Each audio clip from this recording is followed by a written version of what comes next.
Πότε θα γίνει ο χορός της χρονιάς? Ο χορός νοημίας του Ινζογράφου Radio θα γίνει στο ΟΑΒΕΚ Φόρ την Παρασκευή 16 Μαρτίου. Σας περιμένουμε όλους εκεί. Θα σπάσουνε. Γουδί, Ζωγράφου και Ηλίσια, θα γίνει πανικός. Η παραγωγή μας θα είναι όλοι εκεί για να σας τυφτετελίσουν και να σας τουμπερλεκίσουν. Σας περιμένουμε. Εμείς θα περάσουμε μια χαρά. Όποιος δεν θέλει δεν έρχεται. Άπαντες πρέπει να είμαστε παρόντες. Γιατί?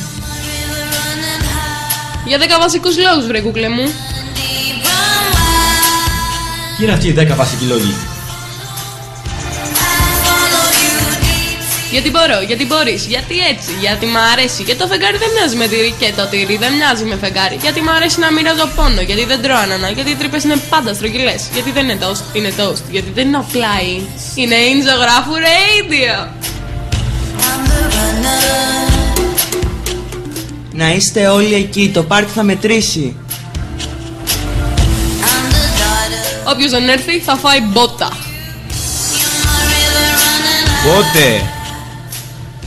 Τότε 1-0. Δεν έκατσε το χ, πάλι κουβά.